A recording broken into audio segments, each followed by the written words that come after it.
right. Hey, everyone. We want to welcome you back to week 2 of the Siloam Springs Speaker Podcast. That's a mouthful to say, but it's what we went through. And so what we went with, hope you guys had a chance to check out last week with Zach Wyatt. And we had a great time getting to know Zach. He was with us for week 1.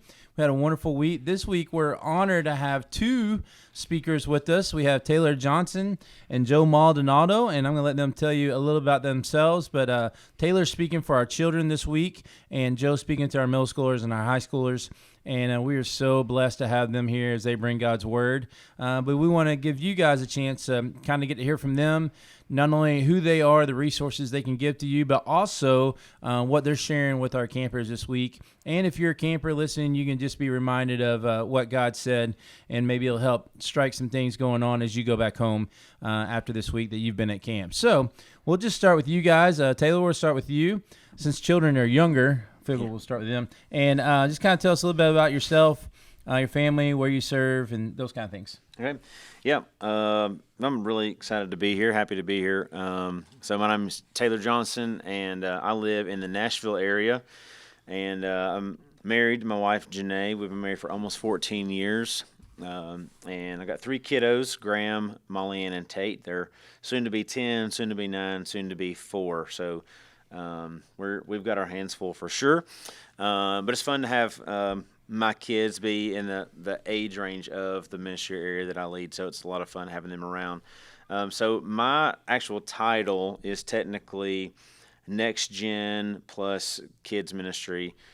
So I oversee all of our next generation ministries, our special needs ministry, preschool ministry, kids and students, but I'm actually still pretty hands-on in our kids ministry right now.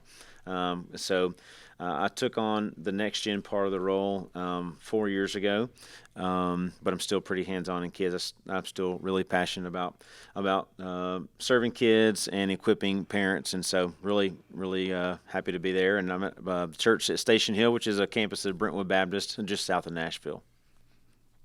All right, Joe.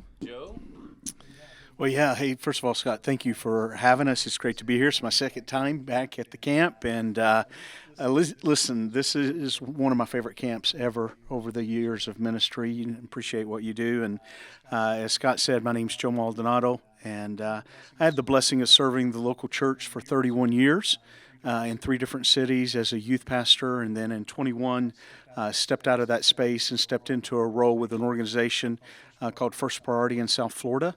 I'm one of our 5 regional directors, oversee 3 counties for student-led Christian clubs on campus. We strategically partner with a local church, and really excited this year. We saw over 5,000 students say yes to Jesus. Live in Central Florida. My wife is a teacher, teaches 6th grade math. Yay, 6th grade math teachers out there. That's an exciting subject right there. Oh, my goodness, I'm glad her, not me. And then my son's 21 and senior in college. And then I have my daughter who just turned 16, Scott. That's a whole different world. I'm right there with you. Whole different world. Yeah, my prayer life went up when we got that driver's license about 3 weeks ago. And so did my insurance. So. Well, listen, it's good to give away the Uber card sometimes, though. Yeah, absolutely. And I also just like to brag, Joe wouldn't do this, but his son is a master Lego builder and all things Lego, which is really cool, I think. And so, not that we have to harp on that, but I think that's just really cool. So you can share a little bit about that. Oh, it's fun. He 3 years old, loved Legos, and it just kind of stayed, and it was kind of his, he was a baseball kid, and through middle school and high school, he just, his go-to was Legos. And I remember we had a 45 by 45 Lego table in the garage, and he'd come home from baseball practice or whatever, and he'd go out there for hours, and it was just his getaway. Well, that turned into a passion when he was 16. He came to me and he said, "Dad, I think I want to sell Legos." Well, what does that mean, right? And sure enough, he started on this little journey, and he was making money immediately, and then that turned into some fairly large social media following and some things he had done, and from there, got an endorsement through Lego, through a site called Bricklinks, which is Lego's kind of their non-brick and mortar. If you don't have a brick and mortar store in the area, you go to this place called Bricklinks, and now he's got a 24-hour store.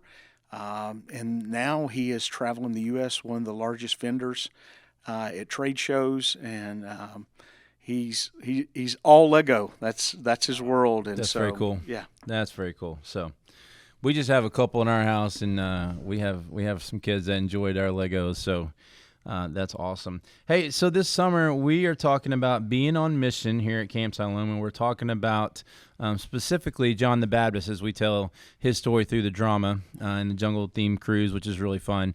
And so with that, as you guys think about John the Baptist and kind of what we have learned through Scripture through him, what are some things that you could share, maybe 1 or 2 points that really kind of stand out to you about who John the Baptist was?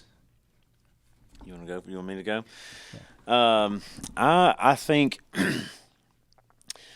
for me, through studying for this week, just that John the Baptist, if you really kind of boil it down, his entire mission was simply to point people to Jesus. That the Messiah, the promised Messiah, was coming, and to point people to Jesus. Now, he was the forerunner for Jesus and pointing people to him, before Jesus was known as the Messiah. And so, he was before Jesus, only, a few months older than Jesus.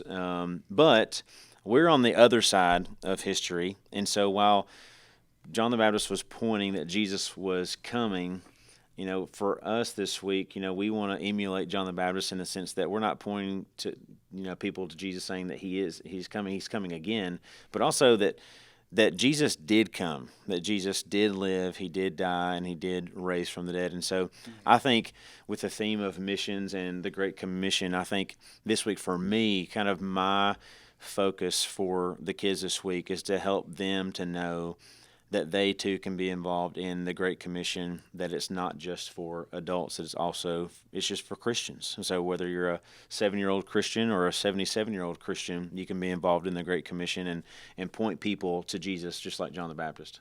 Awesome. So you used a word there, Joe. We'll get to you in a second, but I was just thinking about this as you were speaking. You used the word forerunner. So I was thinking to myself, what type of vehicle do you think John the Baptist would have had? Had to have been a Toyota. Right? Toyota. It was a Jeep. I was thinking it was a Jeep Wrangler maybe, or the Bronco, like an old school Bronco. Yeah. That he can, he lived out in the woods, so he probably would actually live in it, or a van down by the river possibly as well. Maybe, who knows? So anyway, a van down by the river. All right, only a few of you guys will get that, and we thank you. We thank you for those who do. Hey, so Joe, what do you think when you think about John the Baptist and what we can take away from his story? Well, that I think, Taylor, you said it. You said it good and well. John pointed, right. So how do we? And night 4 of my speaking, I'm going to talk about John the Baptist, but he did point to Jesus. And we have a group of young men and women. They control culture. And if they would ever capture the airways and be on fire for Christ and just let the things they do, through TikTok, through Instagram, through everything they already control, and begin to point people to Jesus, what a movement we could have, right? And so John the Baptist, he was bold. Yeah. And I mean, he was bold, and it's going to take some boldness. And we've got some kids here. We've got some students here that are bold for their faith in Jesus. And that's what we saw, as I was talking about First Priority in South Florida. All of these were student-led clubs. This is where we saw the gospel move. It was peer-to-peer evangelism of young men and women stepping up and accepting the call and being bold. And so that was it. And I think, Taylor, you said it, well, is he pointed people to Jesus. And so how in our lives and everything that we do and where we go, what we listen to, the things that we watch, the conversations we have, the people groups we live with, our friend groups, how can we point people to Jesus? Yeah, that's good. The next question will kind of lead into that. I don't know if either one of you guys are on TikTok very much. One of the things that's been interesting to watch, AI is starting to change a ton of what's happening and what we see. And so you get the kind of the baby movement right now, which is really fun. It makes me laugh. But the other one I've seen is where they'll take biblical characters as if they're real, and it's as if they had a TikTok, and so there was Noah with the animals, and I've seen one with David, I've seen one with Jesus, with Peter, and I was just thinking, like, what would it have looked like to see John the Baptist, like, if somebody created this AI of what his experience was like. And anyway, it's just kind of fun to think, and then the eventual what we do. But you're right, they are so influential, and it's the click of a couple of thumbs too that can make a difference one way or the other with culture, and it's pretty amazing to watch. So I'm going to ask this. I think we kind of touched on this a little bit. Maybe you can expound on it. Talking about missions, I guess for those who are here, and for maybe parents who are listening, or wondering what we talked about, what are kind of the 2 or 3 main points that you're talking about this week? And we are talking about John the Baptist. What are 2 or 3 points that if you want them to walk away or to remember from this week, this is what I want you to hold on to, what would that be? We'll start with you, Taylor. I kind of already said this a little bit ago, but I really want boys and girls this week to understand that God didn't just come to save adults, that God came as a human being to save adults, but also kids. And he wants to include them in his mission of making disciples all over the world, across the street and across the world. And so I didn't know that when I was a kid. It's not that I was taught otherwise. I just didn't know. I do tend to be ADHD, so it very well could have been taught, and I just didn't catch it. I don't know. But I just really want them to know, like, God can and does and will use kids, like kind of what you're saying, to be an influence in culture. I've seen kids share the gospel with other kids, and I've seen it work. I've seen kids, and I'm actually going to share this in a couple on Thursday night, but I've literally have watched a 3rd grade girl on a Sunday morning share the gospel with another little girl, and she prayed to receive Christ. So we don't often think of 3rd graders as the catalyst, for someone to make a profession of faith, but they can. They just sometimes don't know that they can or have the ability or even allowed to have the permission to do that. So I hope that they walk away, like what you said, Joe, is that they walk away like John the Baptist with the boldness to proclaim what they know to be true. And not to be afraid of speaking the truth. We want to speak the truth in love. That's what John the Baptist did. That's what Jesus did. But to walk away saying, like, no, I know that the gospel is the truth, that Jesus is the truth. It's the way, the truth, and the life. And I believe it with all my heart, soul, and mind. And I'm not going to be afraid to share that with kids at school, on the ball field, in my neighborhood, or even with my own family if needed. Yeah, such a good word. Joe? Yeah, well, I want students, first of all, to know that God loves them, right? And we want to not only say that, but show that. And God has a plan for their life. That plan is and has always been Jesus Christ. Mm-hmm. And through that relationship with Jesus Christ, he has an extended plan, and that is to go forth and to be ambassadors, to be set apart for the gospel message. And that's how the church has always grown. He calls individuals into a relationship, and through that relationship, life change happens. And then through that life change, there's the gospel presentation, whether it's in a pastoral position or a friends having a sleepover and friends boldly just sharing their story. And that's how generation to generation that the gospel gets passed on. Yeah, that's awesome.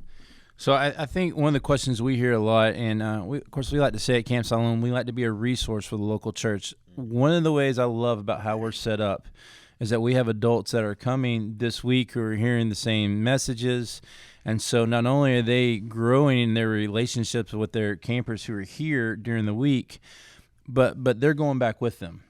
And so we believe that camp is a huge, vital part of what happens within a year. And there was I guess one of the children's ministers said to me one time, we may get 40 or 50 hours a year just because of how busy people are in a church. but we're going to get 40 or 50 hours at camp for a week. So we see the value of what happens here, but a lot of times the questions we get is, man, I had such a great time. I wish I could live at camp and all these kind of things. But what are some practical things that we could give to the children, to the children's ministers, to the parents, to the middle schoolers, to the high schoolers after this week is over? And, of course, we talk about the mountain high and just I believe they're able to see and to hear God a little bit clearer when they come to camp, because that's where their expectations are. That's where their focus is. But what are some practical things, one or two things you could give that would help them whenever they go back home? I get asked that question a lot as well. Our own church kids will go to camp, and they have that mountain high experience that we've all have had.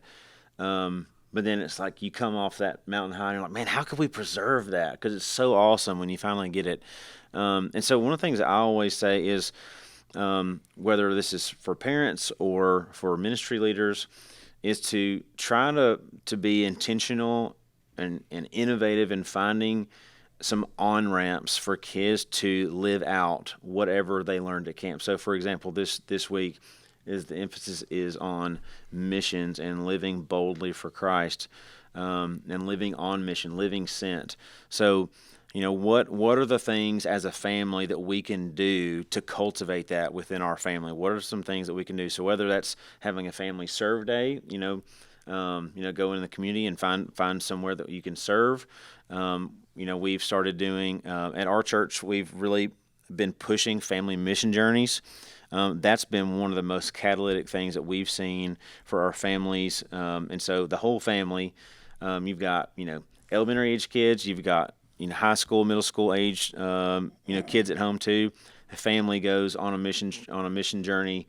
Like we've got one this summer to Oregon and one to Utah, and we've got 4 or 5 families going on those together. And they just go and they serve. And so we cater that mission journey knowing that it's for families, so it's not as hardcore. The schedule's a little bit lighter, so there's some wiggle room for family time and to do some fun stuff too. But we want kids to serve with their families, for kids to see their parents serving, parents to serve alongside their kids and model that. And so I think anything that our churches and ministries can do, but also families can do to build that and to cultivate that, so that we're not just saying, hey, you can be a part of missions, now go figure it out as a 4th grader, but to give them opportunities to live that out, whether it's at home or at church or both. No, well said, and talking about just those on-ramps, because really camp is an extension of what we're already doing. And oftentimes camps becomes the priority or the hub of everything and not the extension of ministry. So when you go back home, they're like, we had this mountaintop experience at camp. There's really nothing for us back in our student ministry, right?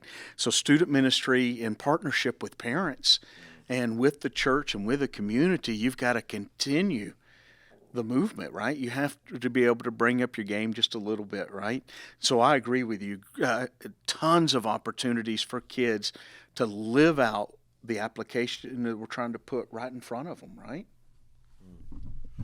That's good. That's good. Well, hey guys, we've been at it for a little while. I appreciate you guys spending some time with us to be able just to share some wisdom, to be a resource. And again, our prayer is that this is helpful as our churches head back from a great week of camp. And we're so thankful and we're rejoicing already in what God's doing, what He'll continue to do here.